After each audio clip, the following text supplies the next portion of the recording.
never been. I'll show you. You should visit. We like it here. You can look at all the green.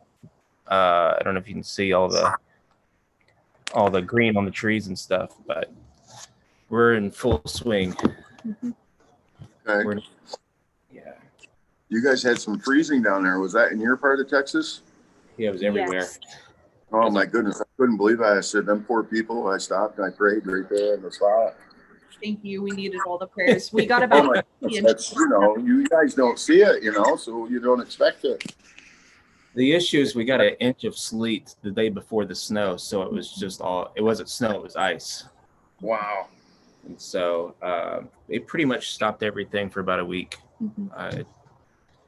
And nothing here, as you guys saw on the news, nothing infrastructure-wise is made to freeze. And so when it does freeze, stuff breaks. Mm-hmm. Wow.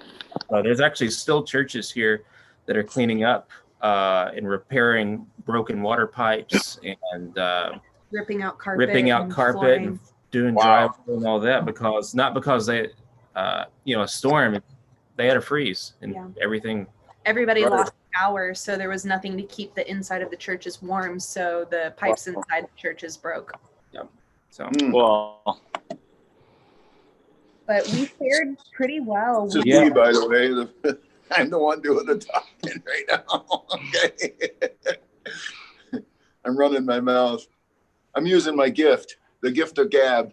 Yes. Oh, I know a couple of people heard that. Hey guys, we're glad to connect with you. Sorry it took us a few minutes to kind of get things straightened out. I think we're live. I'm not quite sure we're live on Facebook, but I think we're live on YouTube. Yay. And we might be ready to get going here. Why don't you take a minute and introduce yourself? And on our side, I'll introduce by first names those that are with us on the call. And there may be some others joining us a few minutes late and or on Facebook. So I may do a couple repeats just to say, hey, again, it's Jason and Lindsay, our missionaries to and their work with. And so if you hear me do that, maybe every 7 minutes, it's just because we have some new folks joining us. But take the spotlight and tell us who you guys are. We're first time get to knowers with you.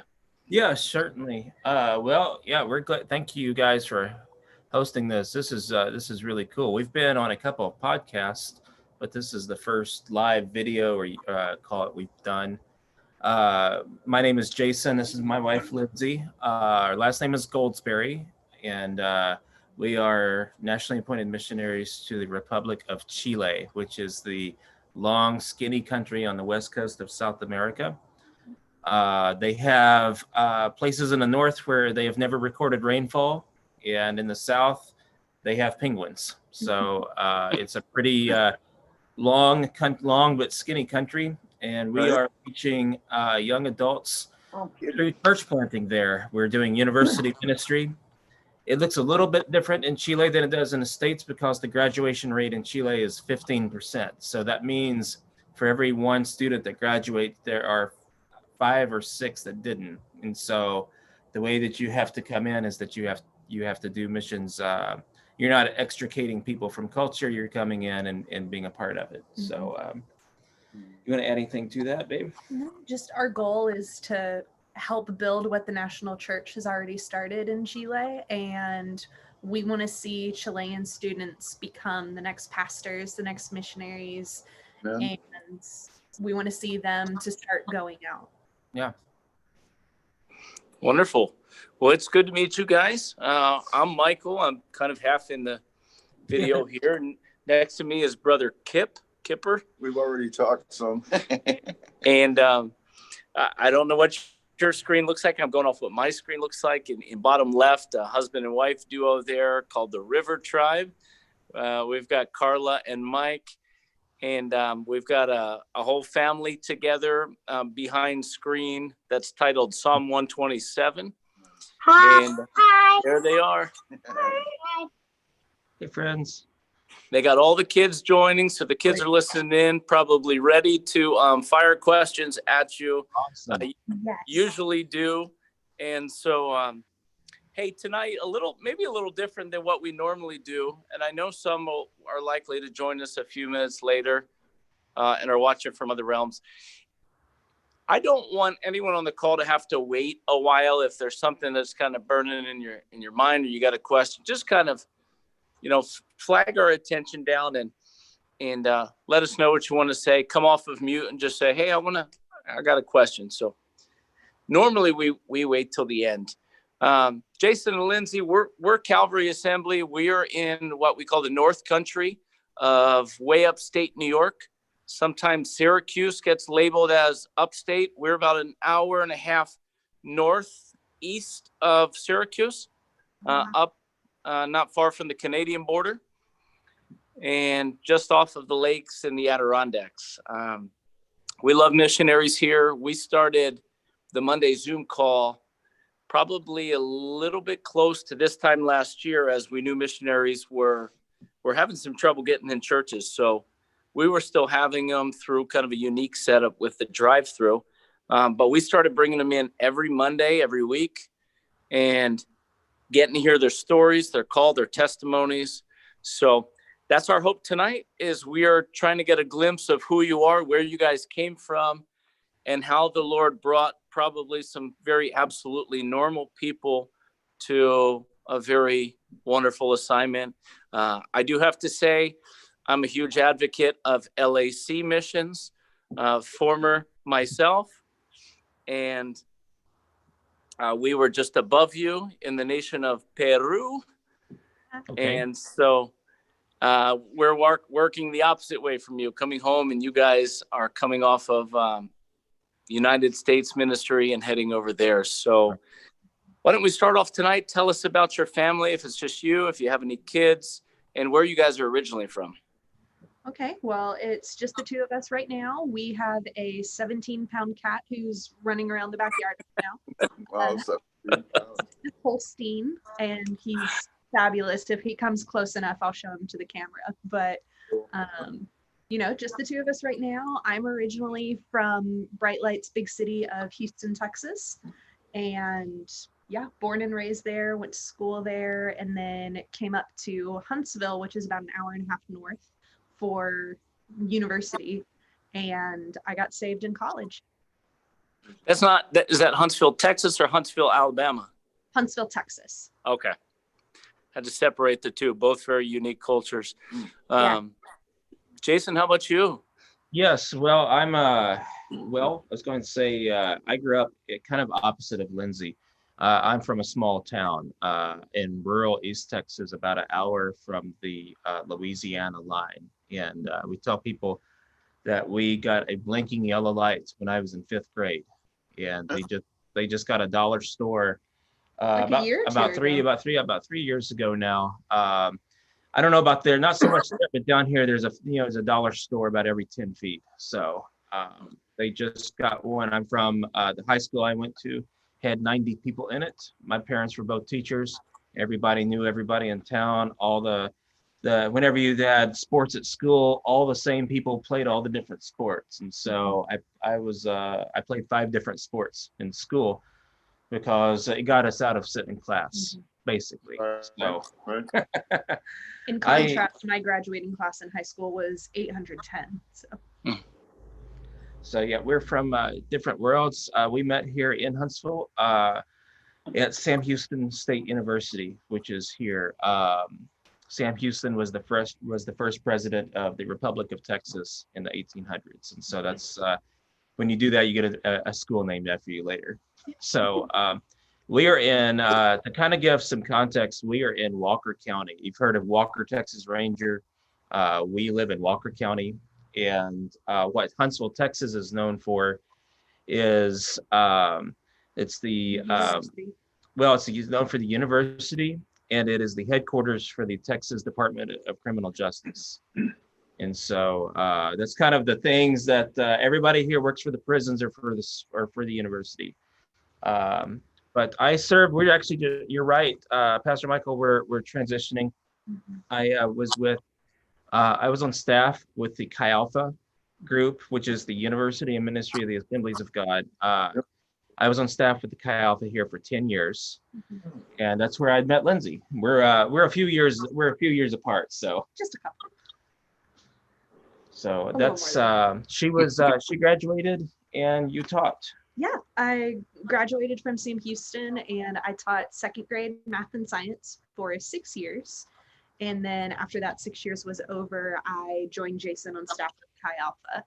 And now we're itinerating for Chile. Right. The And Carla, what grade were you in? What grade are you teacher? I actually work in the middle school, so I work with 5th through 8th graders. Okay. I'm not a teacher. I work in the office. Okay. Yeah, that's okay. I didn't even know she I love those 5th graders though. I had them for our UIL events. And so I got to work with some 5th graders and some 6th graders too. And they got close to my heart, but I was glad I had a classroom of them. Yeah, they're sweet.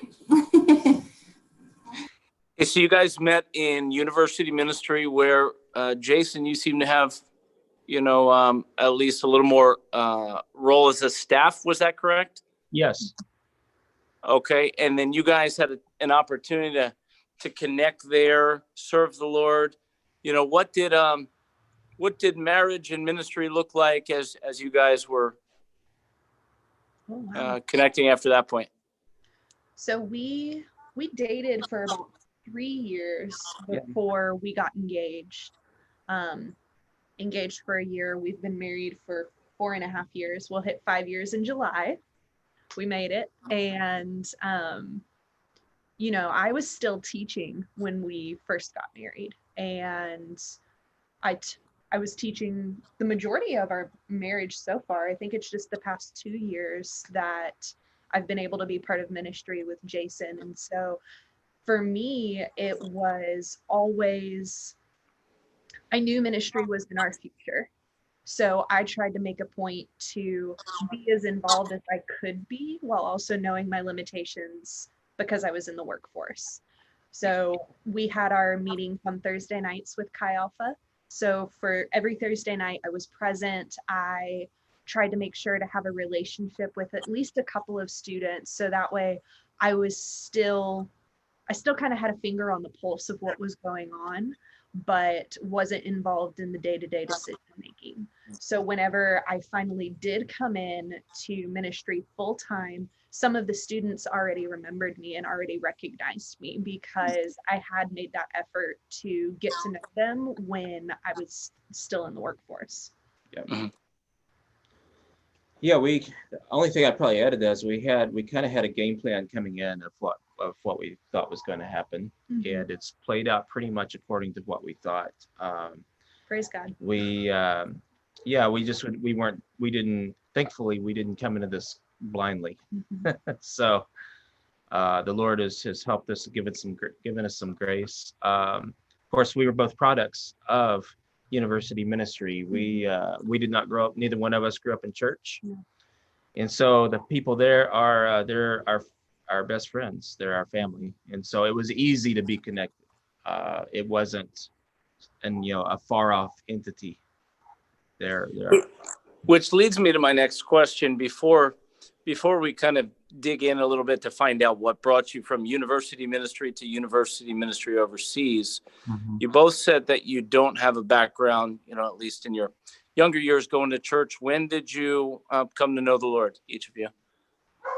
I got saved in college. I would say my sophomore year in college was my crucial turning point to getting to know the Lord. So I know a lot of people, you may invite your friends to church, or you have somebody that you ask every week, do you want to come to small group? Do you want to come to small group? Do you want to come to church? We have this coming this week.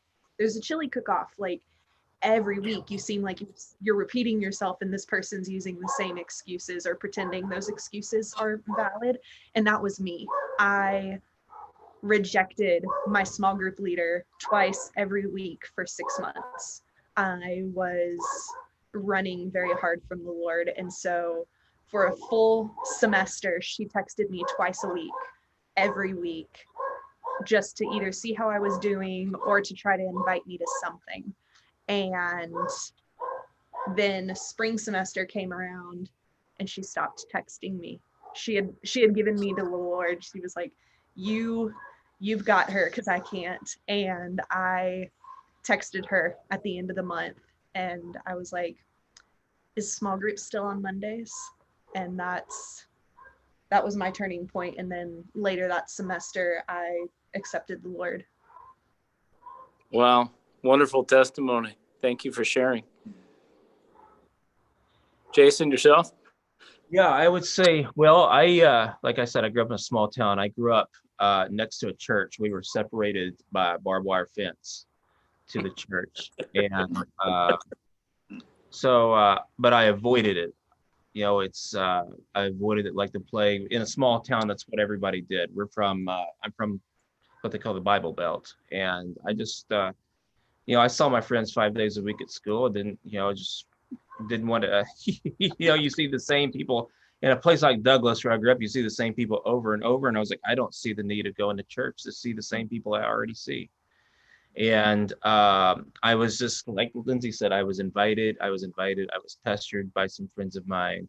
And I would see after church, they'd play volleyball or basketball. It seemed like year round here. Mm-hmm. And I was like, well, I'm being left out of what's going on. And so I finally, I went over and started basically just getting involved, but it was the same thing of being invited. And at some point, when you get invited many times to something, it's not just, you start to think you're being left out of something. Oh yeah. And there's something happening that you need to be a part of. And that's kind of how I got in. That was at the very end of high school that happened. And I got saved, I think, when I was 17. So right at the very end of high school. Mm-hmm. So I think I was about 18 or 19 when I got saved. Yeah. Hey, so at some point, you guys, had gotten married, you were in the ministry together, and even if you're still working, committed to the Chi Alpha side, which if you're tuning in late, this is Jason and Lindsay Goldsberry. They're sharing their story tonight about really how Chi Alpha has had a effect on their life. Chi Alpha is a ministry of the Assemblies of God to the universities all over the world. Some don't even know that we have that here in the United States, really making its way to most every major university and even some of the middle and smaller ones. But somewhere along, the Lord began to call you and draw you to a different setting, a different platform. Some people treat it as if it's a promotion. Going overseas doesn't necessarily make it a promotion. It's God selects certain individuals to share the gospel so that he spreads the light out.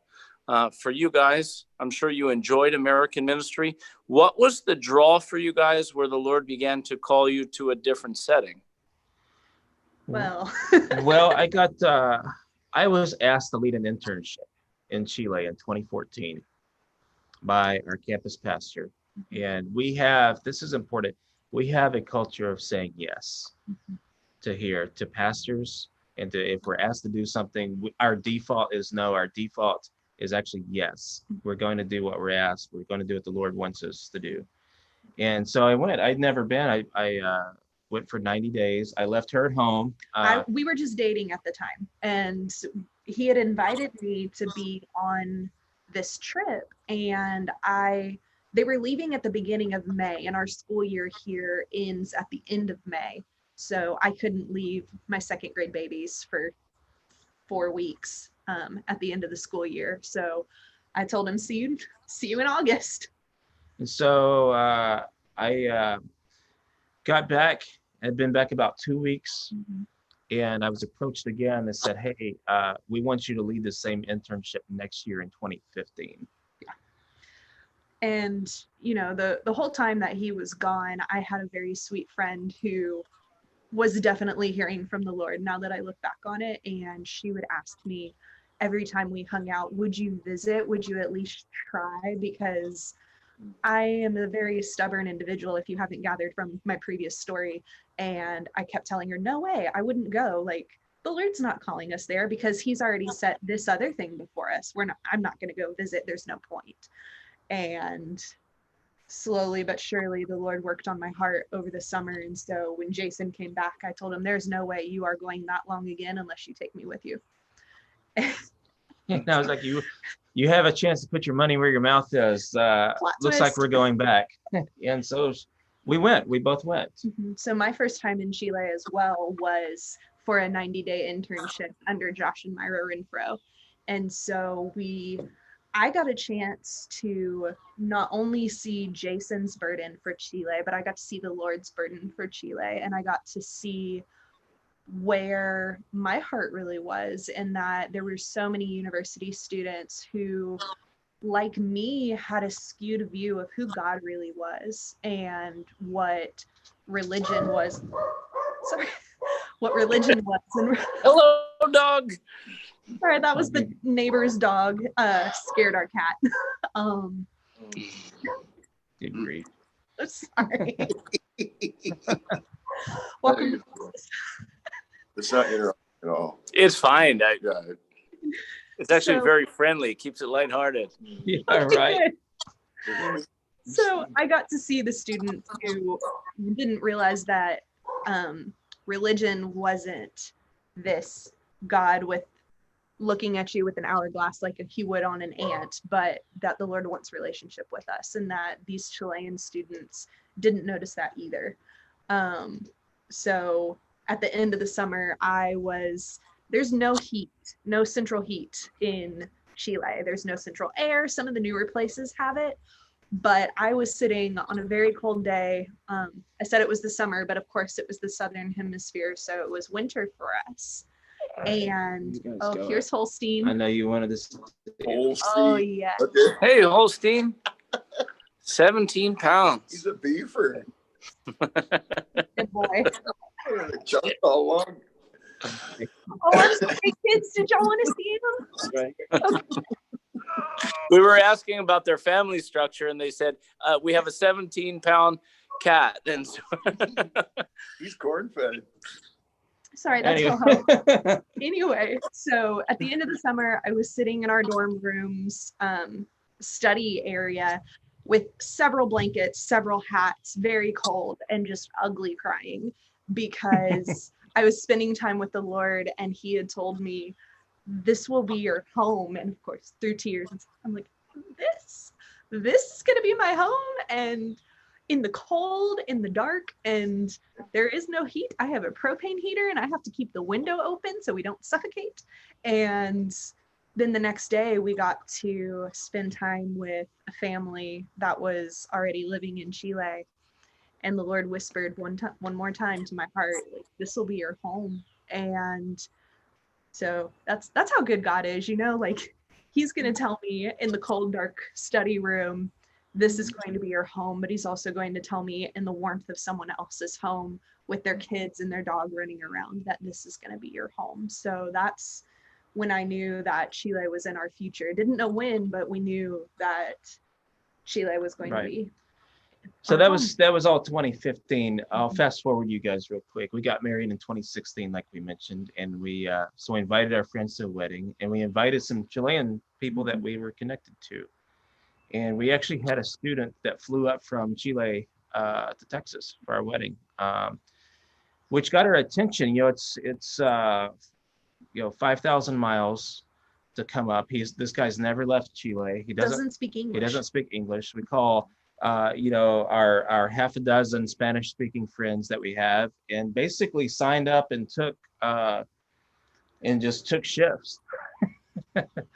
And the Lord kind of just got our attention. It was like we had some real influence there. Yeah. And it wasn't just for the summer, but after we left, there was still a depth of relationship that was present. And we just felt like it would be negligent for us to not go further down that path. So I don't know if that's a very long answer to a short question, but that's kind of the crux of it.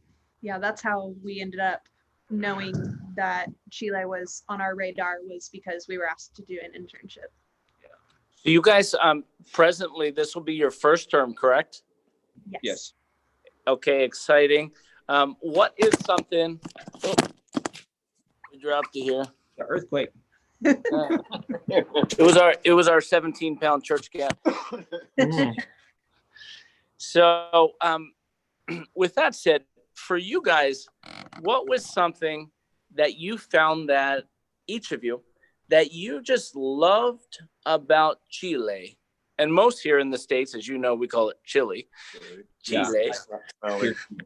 What is something that, especially in Santiago, Chile, Chile, very busy, high population, probably fast paced, right outside the mountain. But what did you find culturally that you just love about Chile? I mean, for me, we were in such a good position in Chile that we're kind of in the middle, but they had Southern culture that I'm familiar with. Just being here in Texas, being in the South, and our friends that are there, he joked, he's like, the further south you get, the more Southern it is, like the more Southern the hospitality is. So funny story, we were visiting a city, Concepcion, and I started to leave the house with wet hair. I have a lot of hair. It's tied back. I have a lot of hair. And the mom who I was staying with, she saw me and she started freaking out about bronchitis. And it's the same word.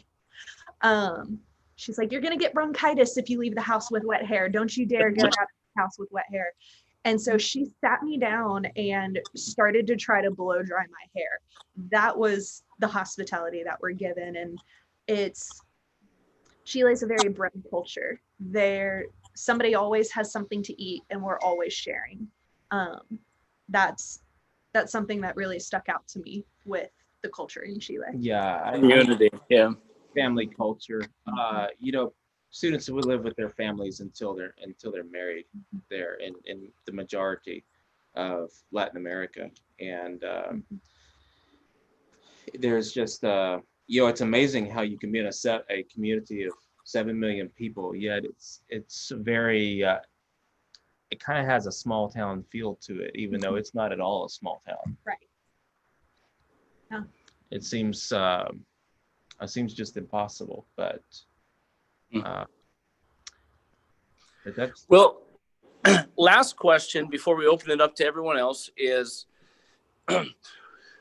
concerning your time with fundraising. Just kind of give us a general overall, the things that stand out to you in your itineration, whether it be what's the hardest thing that you're finding to leave behind, what's the hardest thing about the pre-move, or how far along are you in your itineration, when set move date. I mean, just take whichever part of that preparation to go question sits with you. We're most likely leaving here probably the first part of next year. It's probably going to be a year from now. I'll tell you where we are right now. Is that we're not as locked down as it is in other parts of the country. We're not having issues with Getting into churches.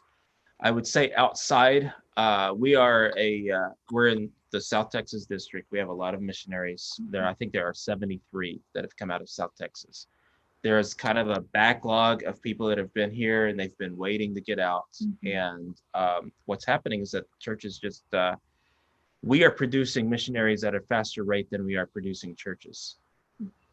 That's just kind of the reality. And so a lot of the churches we are sharing in, we have services in, are actually very small. You think lots of churches in Texas and stuff like that, but outside of Houston or San Antonio, our average church that we share at probably has 30 to 40 people. And it takes a lot of those to raise the budget that we've been assigned. As far as the thing we're going to miss the most, probably Mexican food. Yeah, Assemblies of God is so wonderful to their missionaries that, as you know, that they won't send us out until we're at full budget. They won't send us to the field having to continue getting the rest of our budget. So at around 90-something%, I'm not sure the exact amount, but around 90-something% is when we start putting in paperwork for visas and things like that we know will take a little while.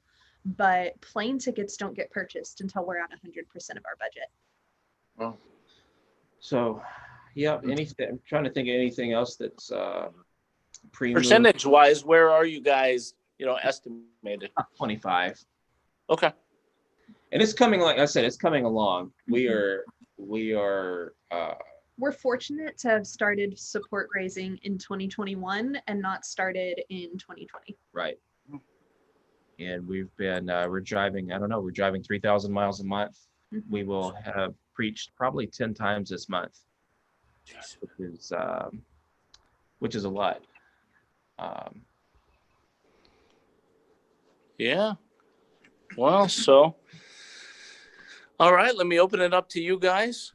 Typically, the Facebook Live crew, I couldn't connect to Facebook Live. I connected us to YouTube, but the Facebook Live crew, monitored by another device, will usually ask questions to us, and we address it to you. We're not able to do that tonight, but I think we still have a few on the call. Go ahead and jump in. No hand wave needed if you guys have any questions or comments. I have a question. Okay. What is the climate in Chile? It depends on where we are in Chile, because in the northern part of Chile, it's more like a desert because we're getting closer to the equator. But in the southern part of Chile, you're getting closer to Antarctica, so it's getting colder. Okay. Those are our kids. They love missions. They're usually trying to jump in and do some various missions projects or send Bibles to other countries. So if they find out you have a need, they're probably going to jump on it. Oh, awesome. I love it. I've got a question. It's related to language. One, are you guys looking forward to language school and/or Costa Rica? And is there any background with Spanish yet? I mean, being in Texas, I think everyone has a touch of interactions with Spanish. My Spanish is awful. I sound like I'm asleep and trying Sí, señorita. You don't want to give us a show, do you? No. Sí, I señor. can talk enough to get directions, but other than that, I get in a little bit of trouble. Yeah, those aren't. Anyway, but I'm excited about Costa Rica because I've never had a chance outside of high school Spanish to really dive deep into learning language. Jason's pretty good at Spanish. Yeah, I've never been to Costa Rica. Yeah, I'm looking forward to it. Well, I mean, I started learning Spanish when I was 3. My mom grew up in South Texas. When I say South Texas, I mean 300 miles further south than here. Right. Yeah, she grew up many miles from Mexico, and I grew up knowing some vocabulary. I faked my way through 4 semesters of Spanish at the university. Got dropped off in Chile. It's speaking fairly well. It's not perfect, but our state where we are is actually over 40% Hispanic, and so you can't escape it. There is Spanish and Hispanic culture that we aren't even really aware of it until we go somewhere where it's absent. If that makes any sense, we're just a part of it. We don't even realize it. Mm-hmm. Yeah. So. Yeah. Okay, how about Brother Steve? Yeah, how closely would you be associated with churches in the area, or how many churches are there in the area?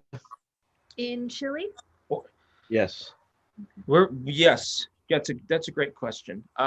This is our vision, is that we're wanting to reach young adults and university students. It's going to be through church planting, and so we're wanting to do both.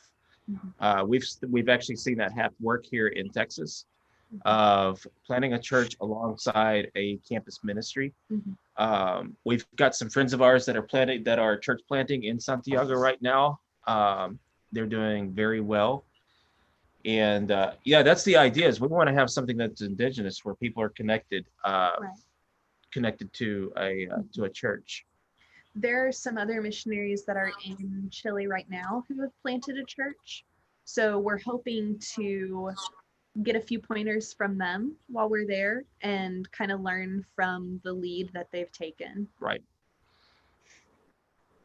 So what do you guys know what school yet that you're going to be ministering at?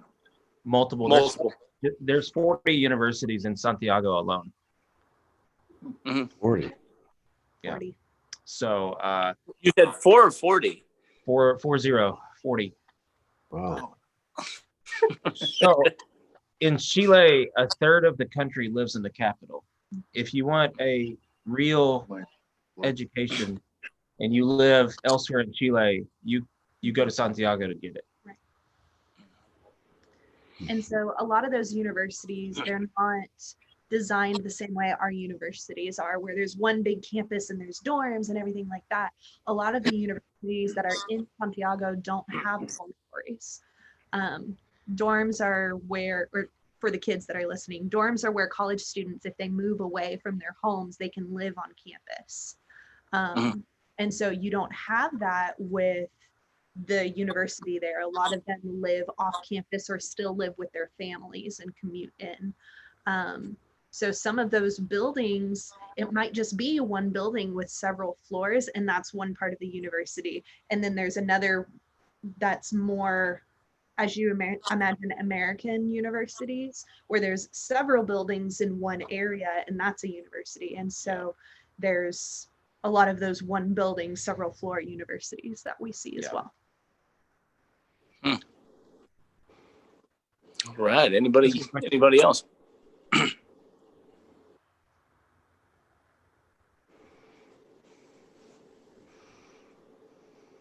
Is a lot of the ministry just just one-on-one, or how do you go about just connecting? How do you go about connecting? That's a great question. Our experience is small group discipleship. It is building community. We believe that the gospel is propagated best in the context of community. And that's what we were doing, is we were trying to build not just one-on-one relationships. We're not to the negligence of them, but we were trying to build community so that the one-on-ones can flourish.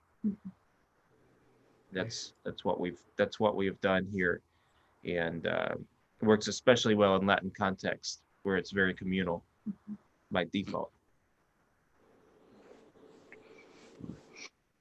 Ken, anything? Kip, I mean,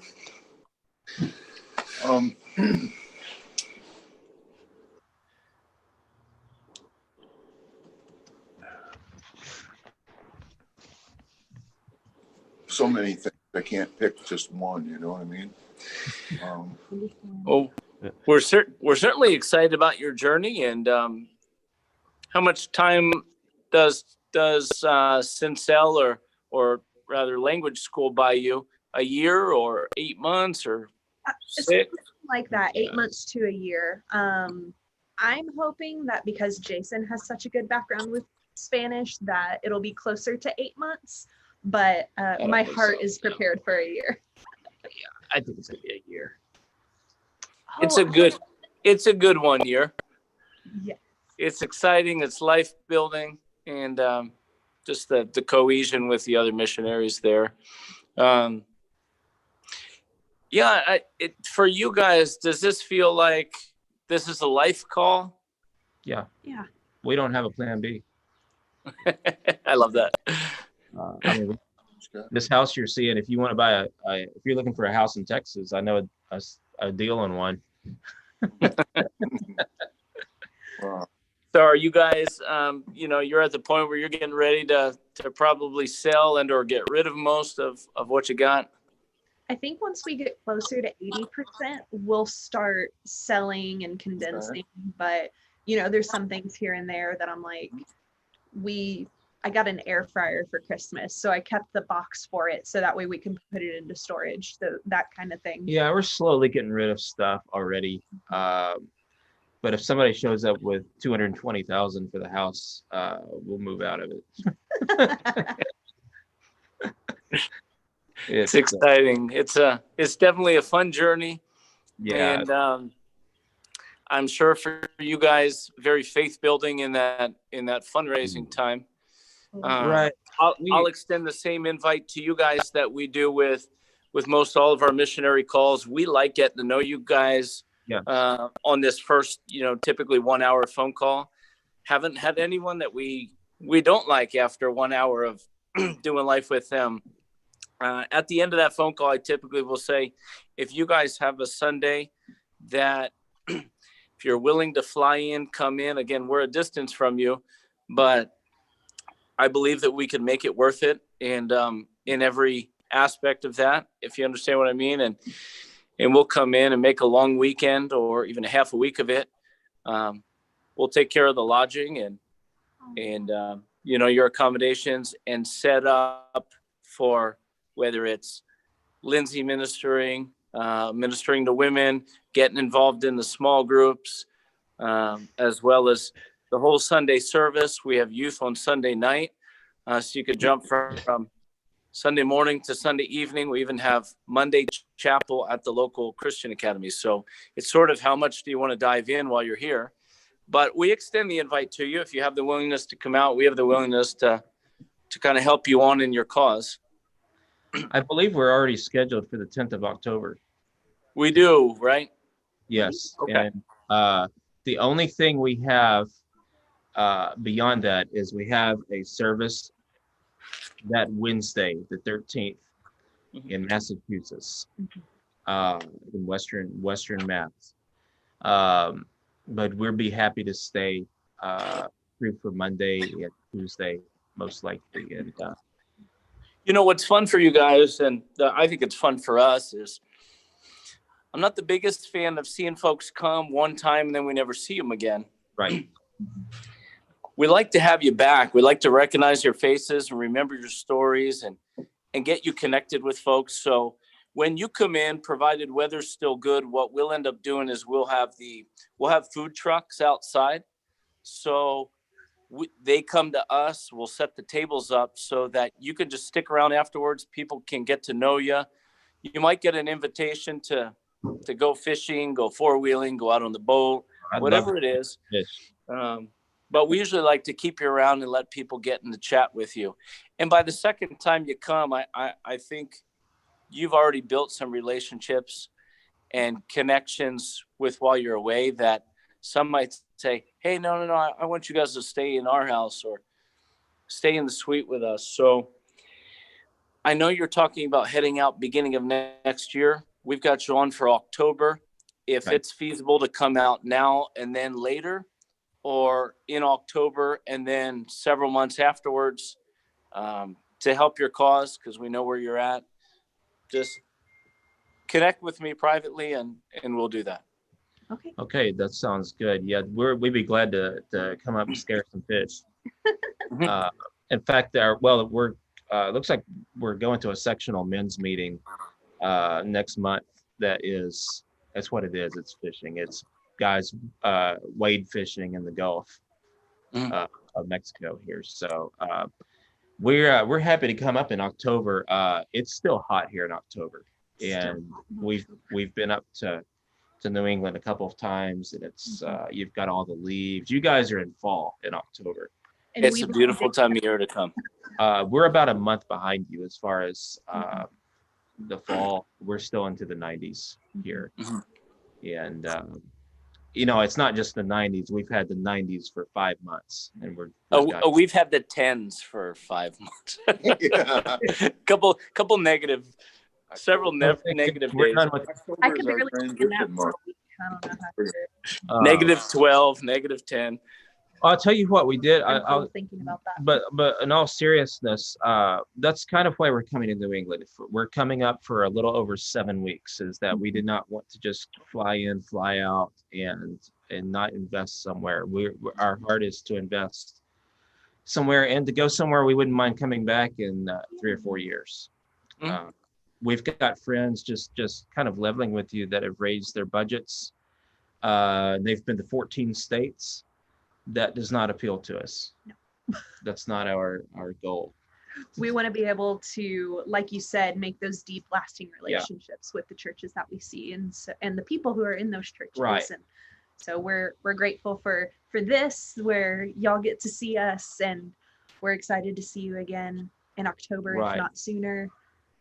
We just tell people, listen, we're just laid back. We're laid back Texans that really do don't stuff. like the dogs We next just do door. stuff relationally, and we don't know any other way to do it. So there's your neighbor dogs. There they are. you buy this house, you're gonna have to live with those dogs. Oh, I have a fun fact for the kids. Are y'all ready? Yes. So there is a favorite food in Chile, and it's hot dogs. They really like, they call them completos, and the one that they always tell you to get has the bun, and y'all can make this at home and try it and see if you like it. You get the bun, you have to put mayonnaise on it, and then you put the hot dog on, and then you cover the hot dog in avocado. It's not guacamole, it's just mashed avocado. It's avocado, tomato, and mayonnaise. Well, you have just the avocado, and then you have a layer of chopped tomatoes. It's okay if you don't put the tomatoes on. Jason doesn't like it with the tomatoes. And then you put another just of mayonnaise on top. And you have to tell me if you like it or not. I'm not gonna like it. Don't do it. I'm someone who likes mayonnaise with their hot dog. You do? Yep. Good. Well, you might like it. Well, you might like it because I like mayonnaise too. I don't want mayonnaise anywhere near. Jason, We can, I mean, when you're here, we'll just have the hot dog eating contest. There you go. The guy in the food truck after your service will be the hot dog guy. I mean, he makes Philly cheesesteaks and shredded pork, but his big thing is like the fancy hot dogs too. So. Oh yes. Hi. Oh, what's up, guys? How are you? Look like a city dog. Right? City dogs. City dogs. Hey, well, Jason and Lindsay, one last chance. Does anyone have any comments, questions? They wanted to tell you what they put on their hot dog. Oh yes, tell me. Oh, awesome. I put ketchup on And mine. what else? Nothing. You don't put anything else on yours? What do you put on yours? I put peanut butter and ranch and ketchup and mustard on. Oh, We here at the River Tribe have raised a lot of people into putting peanut butter on their hot dogs. Not me, him. That's what we've done ever since. Oh, peanut butter. Oh, Peanut man. butter on hot dogs. Well, Jason likes just ketchup on his too, I so you're want not mustard. alone. I want mustard and jalapenos. Oh, and mustard and Oh, I've got buffalo sauce and Frank's Red Hot, but peanut butter. Come on, champ. This is a straight culture we're going to. I think we're busy in October. Yeah. No, I'm kidding. Well, we bless you guys. We are blessed by you guys. Excited for the 1 hour we've had for you tonight. It's been special. I'm so glad that you guys have, made the time for us. We do send in an offering as a thanks, and a God bless you on your journey for these calls. That probably will hit your account this week because we sent it last week, expecting that we were finally going to have this call. Some of you don't know. I think we've canceled 2 or 3 times with them and rescheduled. But that to say, we really like you guys. We've enjoyed your testimony, your call, and your story, and looking forward to October 10. Yes, Looking we are forward too. to it. Yes, that's part of that's on us. We've been to 8 different college campuses to do mission weeks with Chi Alpha groups, and we always spend anywhere between 2.5 to 5 days there. So that's part of why it's hard to book us. It's been hard to book us because we're at universities on Monday nights. So we're blessed to have talked to y'all and excited to see you in October. So that sounds great. Thanks for joining tonight, guys. God bless you. Stay in touch, okay? God bless you. See you soon.